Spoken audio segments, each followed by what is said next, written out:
নূর ভাই আমার জন্য অনুদান পাঠাইছে, তারে আমি অনেক দোয়া করি, সেটা সুস্থ হয়। আমি বিপুল নূর ভাইকে দোয়া করি, আমি অসহায় মানুষ, সে আমার পাশে দাঁড়াইছে, আল্লাহ তারা সুস্থ করে।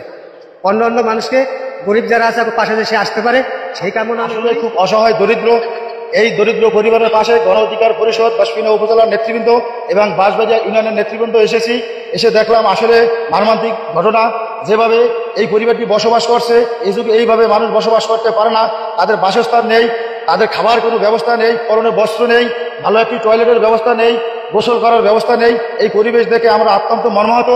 আমাদের প্রিয় নেতার নির্দেশে আমরা যে সাহায্য সহযোগিতা তাৎক্ষণিকভাবে এনেছি, আমরা যখন শুনেছি একটি খোলা টয়লেট ব্যবহার করে এতে পরিবেশ দূষিত করে, সেই জায়গা থেকে আমরা একটি স্যানিটারি ল্যাট্রিনের ব্যবস্থা করে দিয়েছি এবং টিন সহকারে 1 মাসের বাজার এবং তাদের বস্ত্র সহ সমস্ত কিছু তাৎক্ষণিকভাবে আমরা ব্যবস্থা করেছি। লিডারের নজরে আসার পরে সে দশপিনা নেতাকর্মীর কাছে ফোন করে বলে যে এই যে আমি একটা নিউজ দেখেছি, এই নিউজটা তোমরা ওখানে দেখো কি অবস্থা, আর ওখানে যে তোমরা খোঁজখবর নেও। খোঁজখবর নেওয়ার পরে আমরা লিডারের কাছে বলেছি এই সমস্যা ওখানে আছে। তখন লিডার আমাদেরকে অর্থ দিয়েছে এবং এই অর্থ এই অসহায় দরিদ্রের মধ্যে এখানেই সীমাবদ্ধ নয়, এই দশপিনা গলাচিপা যত অসহায় দরিদ্র মানুষ আছে, এই দরিদ্র মানুষের মাঝখানে নূর ভাই সব সময় তার পাশে থাকবে। দশপিনা গলাচিপার যত হত দরিদ্র ফ্যামিলি আছে সবার সহযোগিতা করার জন্য অঙ্গীকার করছে। ইনশাল্লাহ আমরা পাশে থাকবো দশপিনা উপজেলার পক্ষ থেকে।